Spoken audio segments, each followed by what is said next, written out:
Bonjour et bienvenue dans votre école. Bonjour à vous qui êtes aujourd'hui à l'orée d'un parcours que je qualifie d'initiatique, celui qui va vous mener à l'exercice d'une profession extraordinaire, d'une profession réglementée, j'y reviendrai, d'une profession exigeante et qui ne supporte ni l'à peu près ni la médiocrité. Je m'appelle Elisabeth Ménesguel, je suis avocat au barreau du Val-de-Marne, ancien bâtonnier et ancienne présidente déléguée de la commission de formation du Conseil national des barreaux. Et c'est de cela dont je vais vous entretenir, le Conseil national des barreaux. Profession réglementée, ai-je dit, c'est que pour exercer le métier d'avocat, vous allez devoir vous inscrire auprès de l'un des 164 barreaux de métropole et d'outre-mer. Le barreau n'étant autre qu'un ordre professionnel qui est présidé par un bâtonnier, lequel a notamment pour mission, et je dirais même pour mission essentielle, de veiller au respect de la déontologie dont vous savez déjà qu'elle est le gage de confiance de nos concitoyens et la plus-value de la profession.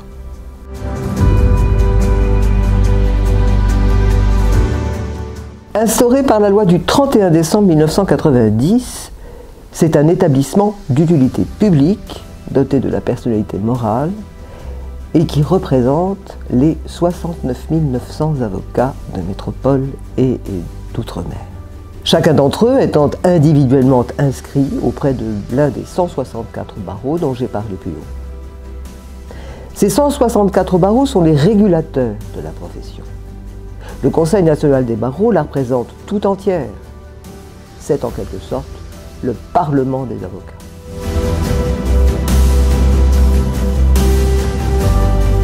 Ce sont des missions institutionnelles, de représentation d'abord, en France et à l'étranger, d'unification des règles de la profession et de formation professionnelle enfin.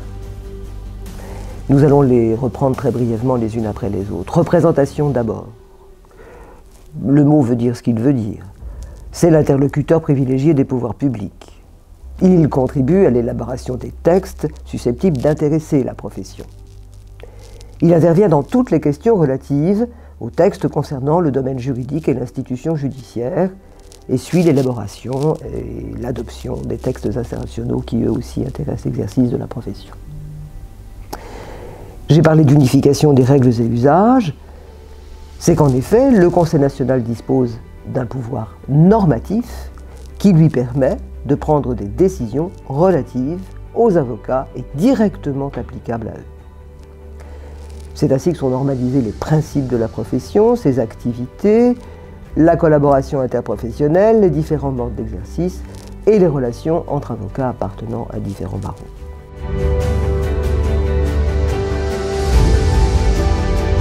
Le Conseil national des barreaux est chargé d'organiser la formation professionnelle initiale et continue. De sorte que pour cela, il harmonise les programmes de la formation professionnelle, il coordonne les différentes actions des centres régionaux de formation professionnelle, ce mot ne vous dit rien, je vous parlerai donc des écoles d'avocats. Il fixe les conditions d'obtention des mentions de spécialisation, il perçoit et répartit le financement des écoles, et tout cela avec la participation de magistrats, d'universitaires, de personnalités dites qualifiées et d'experts, mais aussi en étroite collaboration avec les écoles d'avocats. La commission formation œuvre en effet au plus près des écoles. Elle travaille avec elles, à leur écoute et pour elles, pour améliorer la formation. Car elle sait que c'est des écoles que dépend le devenir de la profession, son dynamisme, son efficacité et, disons-le tout net, sa compétitivité. Elle le fait en associant régulièrement à ses travaux l'Association française des écoles d'avocats, AFEDA, souvenez-vous de ce nom, qui réunit les présidents et directeurs des écoles d'avocats de métropole et d'outre-mer. C'est d'ailleurs avec eux qu'a été arrêté le programme de formation pédagogique que vous allez connaître dans les mois qui viennent.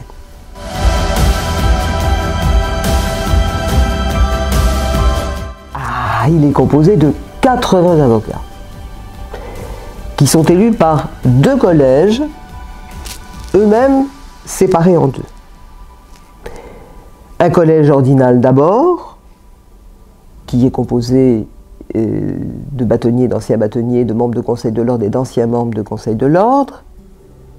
Collège lui-même séparé en 2, ai-je dit, Paris, province. Et puis un collège général, composé de tous les avocats, lui aussi scindé en 2, Paris, province.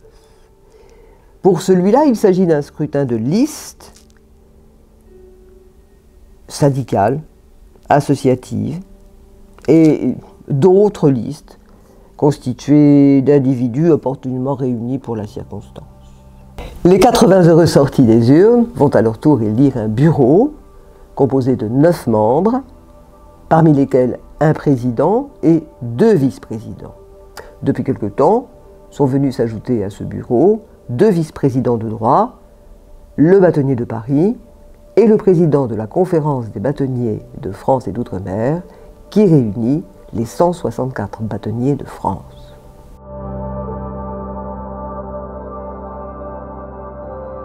Certes, et pour l'expliquer, il nous faut faire un peu d'histoire.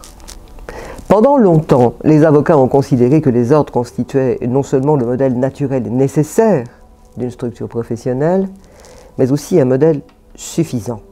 L'arrivée des conseils juridiques, ayant selon certains une vision plus moderne et plus contemporaine de notre société, a remis en question cette certitude et a conduit à privilégier une organisation nationale de la profession. C'est la confrontation de ces 2 conceptions, représentation ordinale, représentation nationale, qui a donné naissance au Conseil national des barreaux. Le Conseil national des barreaux n'est donc en vérité rien d'autre qu'un compromis.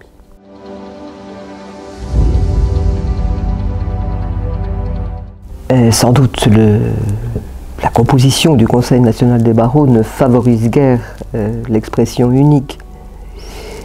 Mais quoi qu'on en dise, le CNB a su mener à bien ses missions institutionnelles.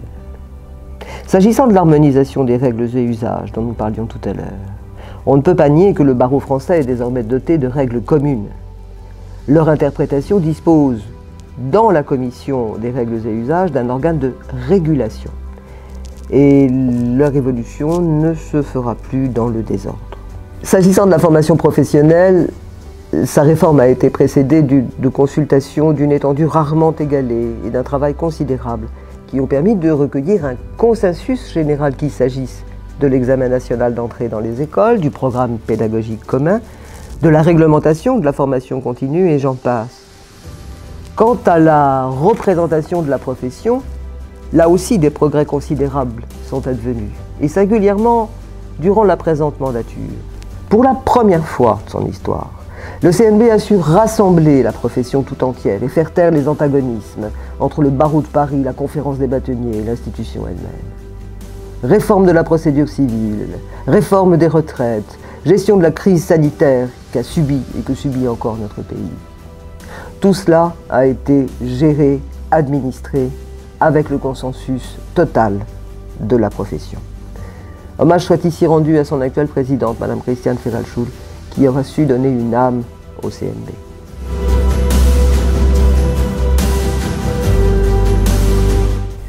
Que dire encore? Que rien n'est encore achevé et que beaucoup reste à faire, mais que le Conseil national des barreaux est une institution jeune, à peine 30 ans. Il est composé d'hommes et de femmes, j'en suis le témoin, engagés, généreux, impliqués. Alors, jeunes gens, respectez-les, admirez-les, aimez-les, et peut-être, demain, indépendants et frondeurs, mais généreux et vaillants, saurez-vous, mieux que vos anciens, unir individualisme et rassemblement et faire que du Conseil national des barreaux jaillisse une unique expression.